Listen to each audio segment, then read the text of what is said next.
Nobody held a press conference. No statement was released. No dramatic quote hit social media. But everyone felt it. Caitlin Clark didn't show up.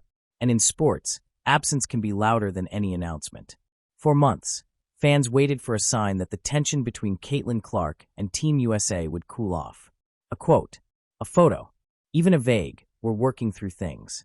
Instead, what they got was silence. No camps, no appearances, no commitment. Then a coach finally spoke.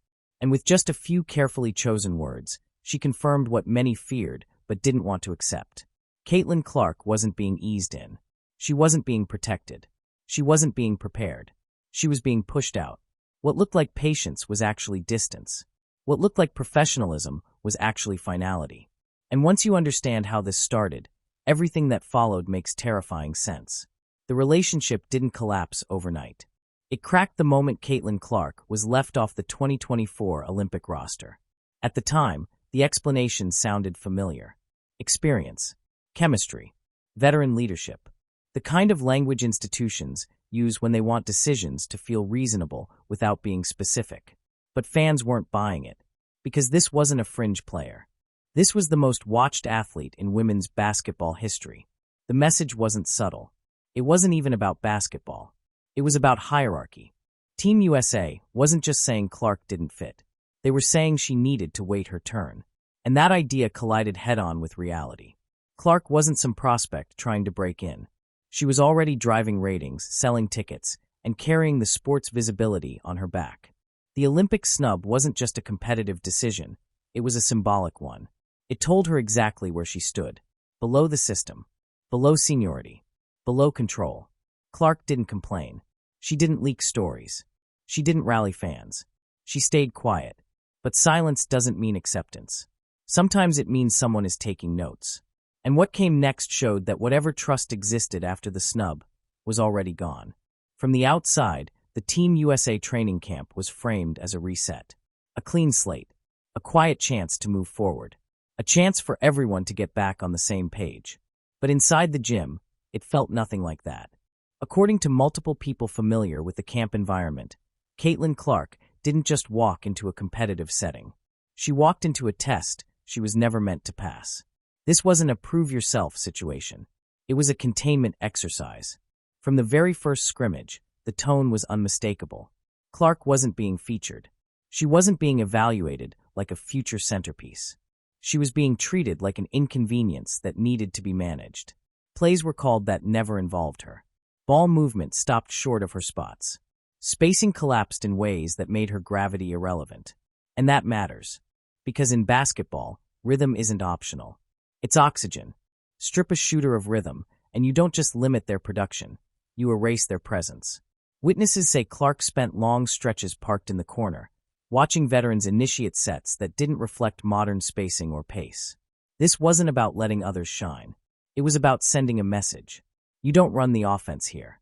You don't dictate tempo here. You wait. When Clark reportedly asked for clarity about her role, not special treatment, just definition, the response wasn't instructional.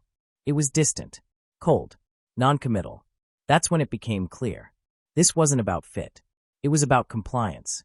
The coaching staff wasn't trying to unlock Clark's strengths. They were seeing if she'd accept being minimized, if she'd shrink herself to preserve harmony. But Clark has never been that kind of player. Her entire career has been built on bending defenses, not blending in, on forcing systems to adapt, not submitting to them. And that's where the tension snapped. Because from the coaching perspective, Clark's style isn't just aggressive, it's disruptive. Deep pull-ups, high-usage decision-making, crowd-shifting gravity. That kind of player doesn't quietly integrate. They change the temperature of the room. And not everyone wants that, especially in environments where authority has long been tied to control rather than evolution. By the end of camp sessions, the message was no longer subtle. Clark wasn't being groomed for future leadership. She was being evaluated for obedience. And that's when the dynamic flipped. Because Clark didn't push back publicly. She didn't escalate. She didn't demand anything. She observed.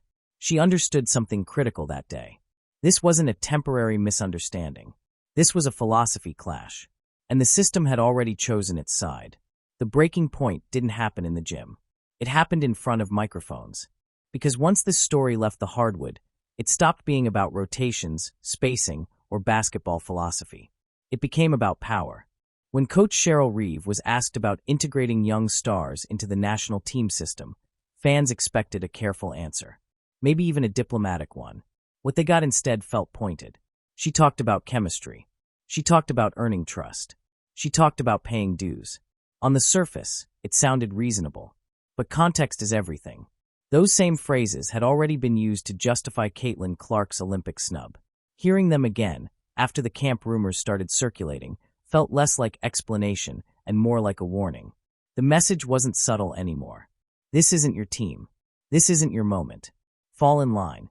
And that's when fans started connecting dots that couldn't be ignored. Because if this was truly about basketball, the conversation would have centered on matchups, international rules, or defensive schemes. Instead, it centered on hierarchy. Reeves' comments didn't just reaffirm her stance, they hardened it. She wasn't leaving room for compromise. She wasn't signaling flexibility. She was drawing a line. And that line didn't just separate Clark from the roster. It separated eras. On one side, a system built on structure, seniority, and control. On the other, a new reality driven by gravity, audience demand, and star power. Reeve has spent decades building championship-level programs. Her resume is untouchable. But dominance in one era doesn't guarantee relevance in the next. And Caitlin Clark represents something that system wasn't designed to absorb. She bends attention. She bends coverage. She bends markets. And when someone like that walks into a room, the system has two options: adapt or resist. Everything about Reeves' tone suggested resistance. She wasn't coaching Clark. She was defending the system against her. That distinction matters. Because when a coach views a player as a threat to structure rather than an asset to strategy, the relationship is already fractured beyond repair. And Clark knew it. She didn't respond publicly. She didn't clap back. She didn't leak anything. She simply stopped engaging. No affirmations. No reassurance quotes. No, we're working through it. Silence. And silence, in this case, spoke louder than any statement. Because behind the scenes, invitations were being declined. Minicamps were being skipped. Schedules were being reshuffled. Not out of spite. Out of clarity.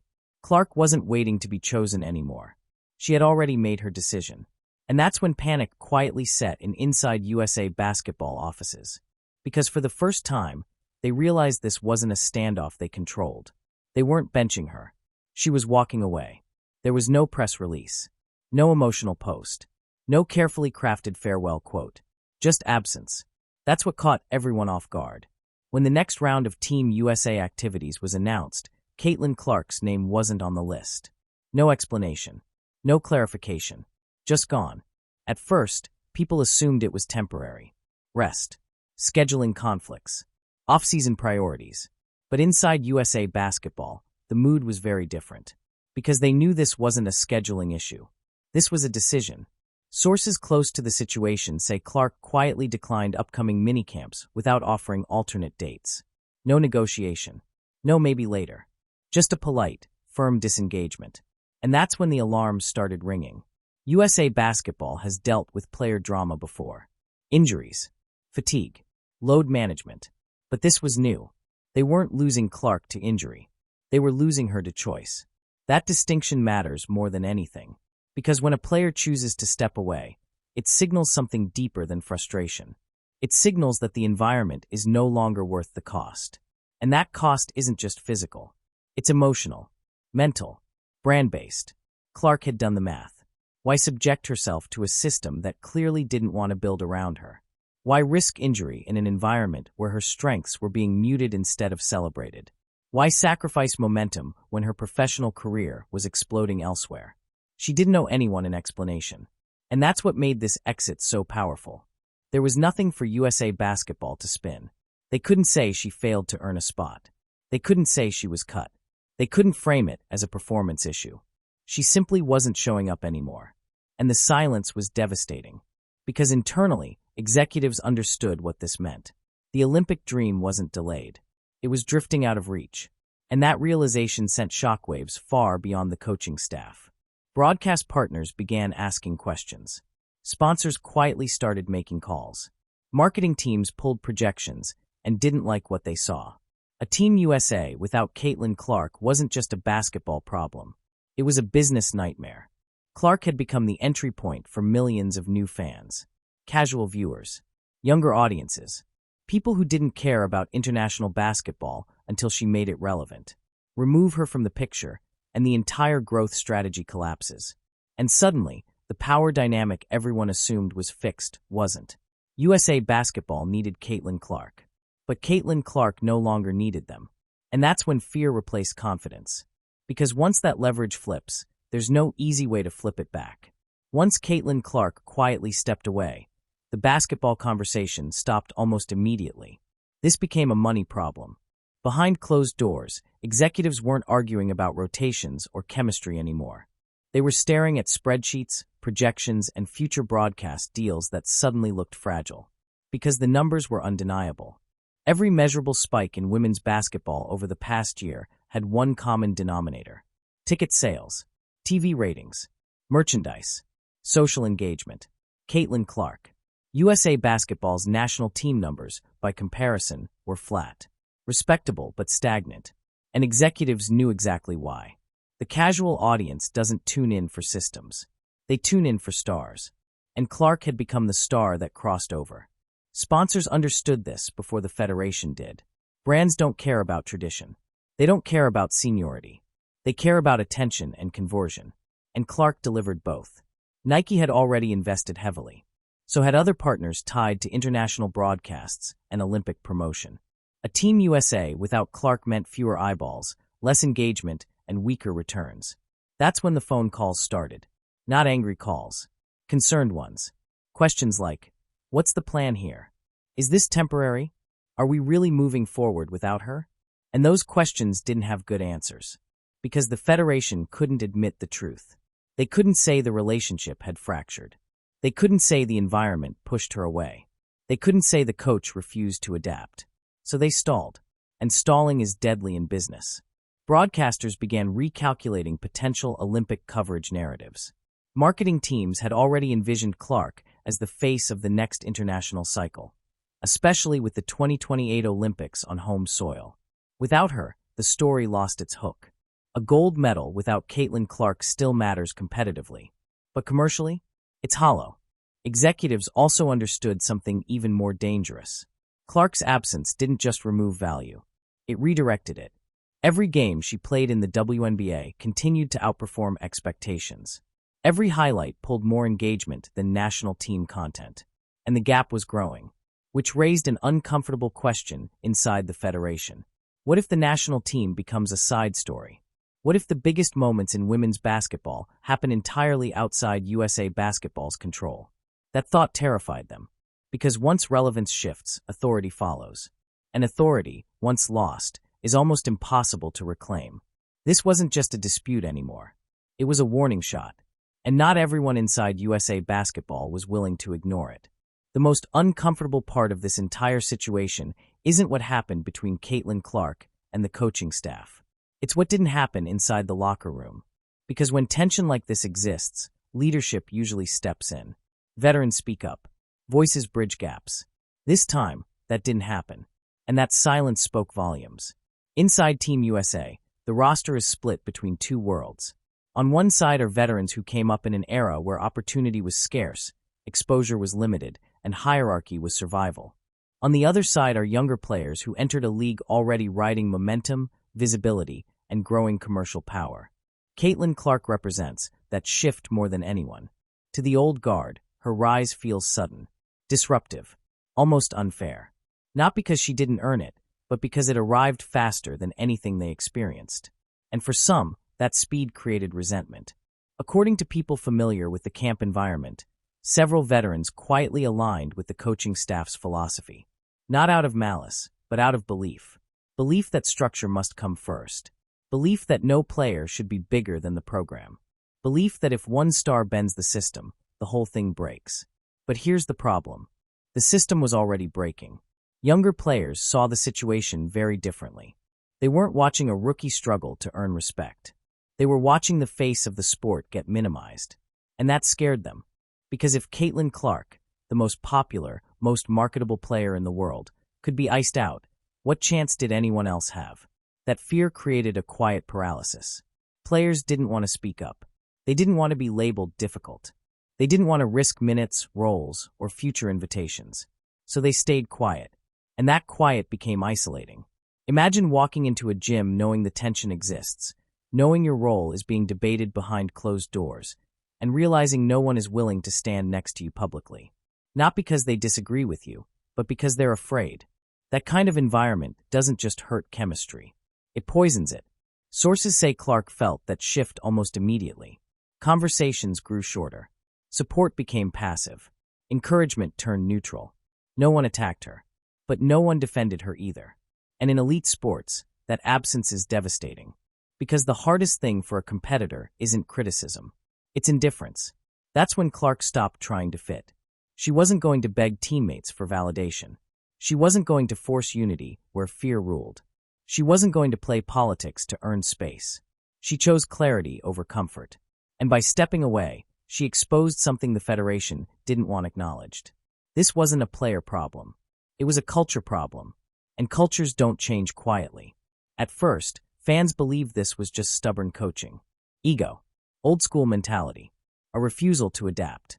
But as more details leaked from inside Team USA, a darker theory started gaining traction. What if Caitlin Clark wasn't benched by accident?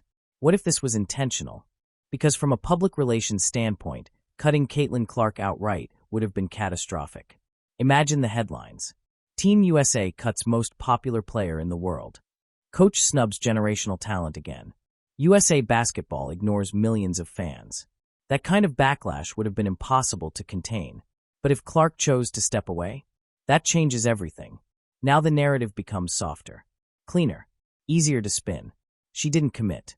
She wasn't available. She chose a different path. No villain, no scandal, no accountability.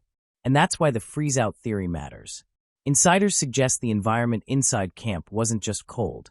It was engineered to be uncomfortable. Not hostile enough to spark outrage, but restrictive enough to drain motivation. Minimal touches, undefined roles, public comments about earning trust. No reassurance behind closed doors. All of it pointed in one direction.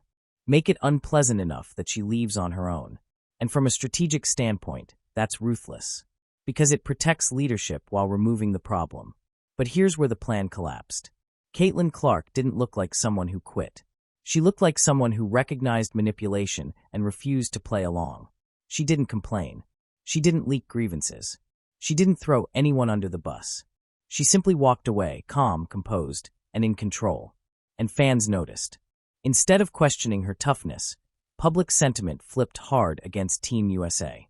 Comment sections filled with support. Analysts started revisiting the Olympic snub. Old quotes resurfaced. The pattern became impossible to ignore. This wasn't about one camp. This wasn't about one coach. This was about a system that couldn't handle losing control.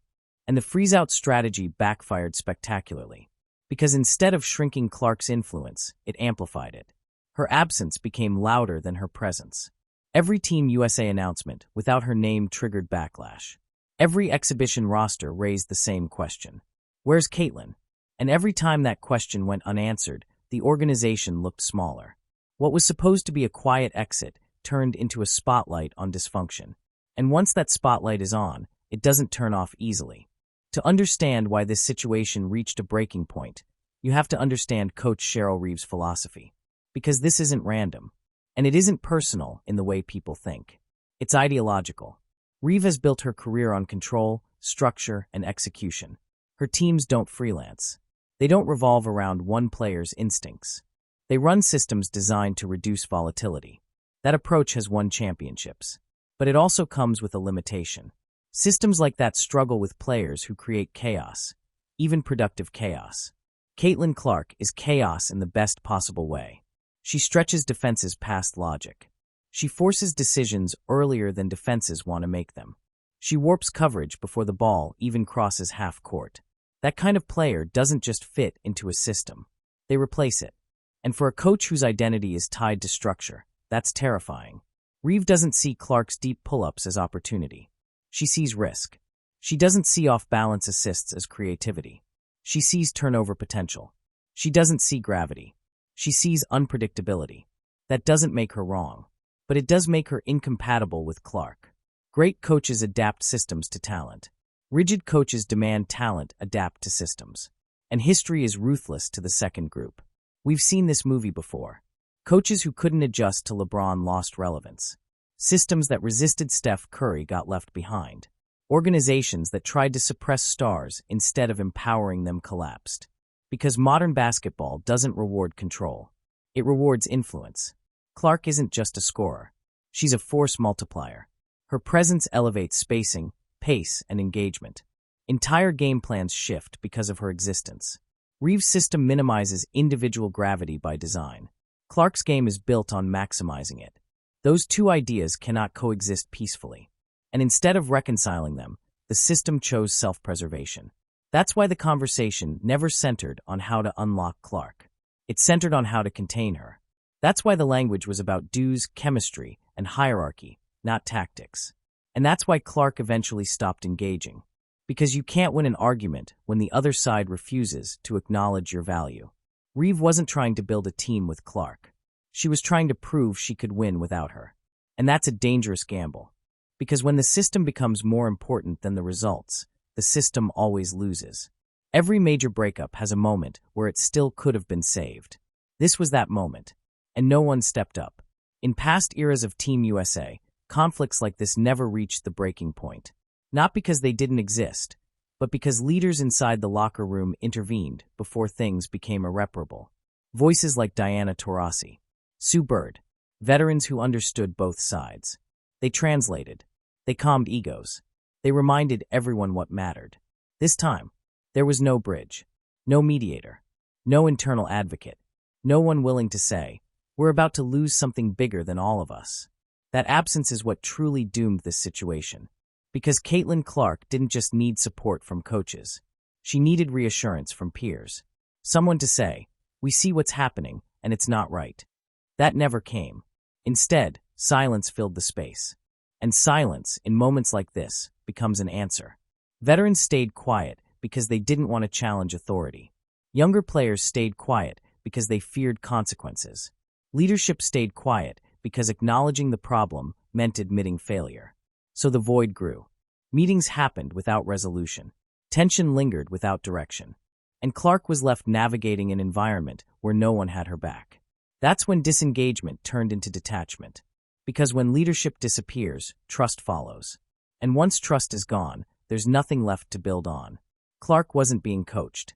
She wasn't being supported. She wasn't being protected. She was being tolerated. And for a player of her magnitude, tolerance is unacceptable. What makes this leadership failure even more damaging is how visible it became. Fans could feel it. Analysts could sense it. Every vague quote and non-answer reinforced the same reality. No one was in control. USA basketball wasn't leading. It was reacting. And that reaction came too late. Because by the time executives realized the seriousness of the fracture, Clark had already moved on emotionally. She wasn't angry. She was done. And that's the most dangerous place for any relationship to reach. This situation would already be damaging under normal circumstances. But these are not normal circumstances. The 2028 Olympics are in Los Angeles. Home soil. Primetime exposure. A once-in-a-generation marketing opportunity. And Caitlin Clark was supposed to be the centerpiece. Everything about the long-term plan pointed in that direction. Broadcast partners, sponsors, and advertisers had quietly aligned around a simple truth. Clark isn't just a basketball star. She's a cultural moment. She brings casual fans who don't usually care about Olympic basketball. She brings younger audiences. She brings crossover appeal that women's basketball has never had at this scale. Without her, the entire narrative changes. A Team USA roster full of elite talent can still win gold. No one is denying that. But winning isn't the problem. Relevance is. Because modern sports coverage doesn't revolve around medals. It revolves around storylines. Faces. Moments that travel beyond the sport itself. Clark was the story. She was the hook for viewers who wouldn't otherwise tune in. The gateway for brands that wanted reach beyond traditional women's basketball audiences. Now imagine NBC promoting the 2028 games without her. The promos feel flatter. The hype feels forced. The interest plateaus. Executives know this. They didn't pay billions in rights fees to showcase systems and ball movement. They paid for stars that move the needle. And without Clark, women's basketball coverage risks becoming background noise during a packed Olympic slate. That's the nightmare scenario. Because once the spotlight dims, it doesn't automatically return.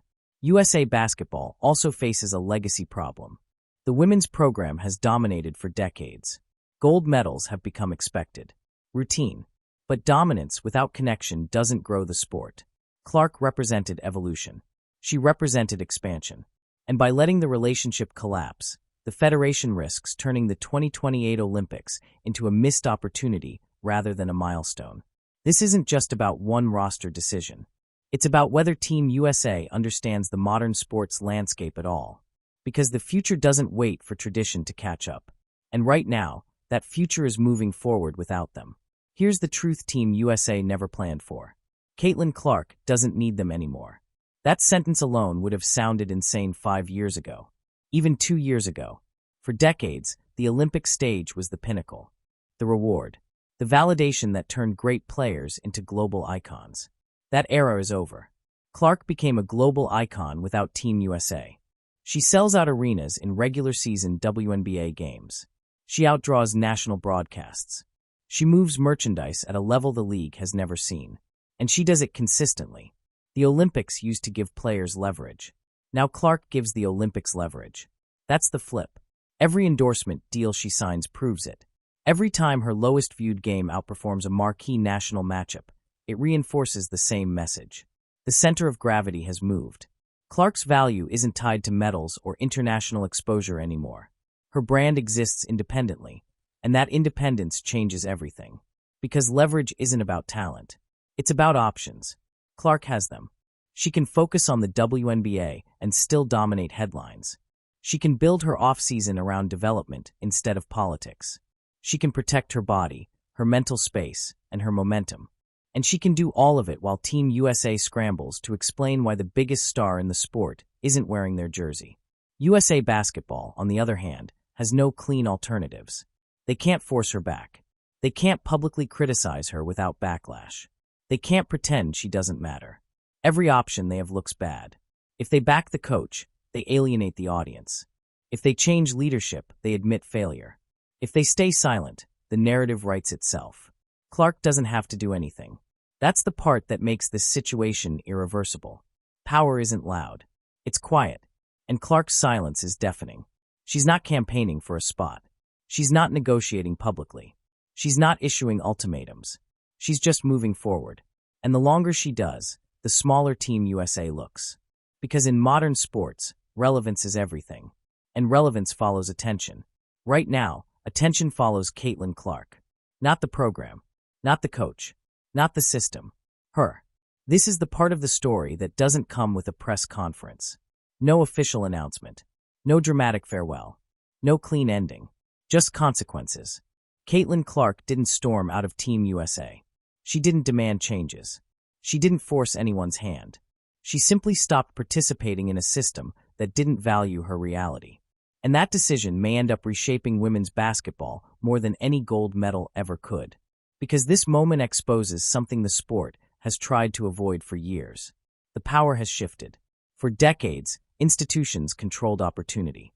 They decided who mattered, who got exposure, who represented the sport on the biggest stages. That era depended on scarcity.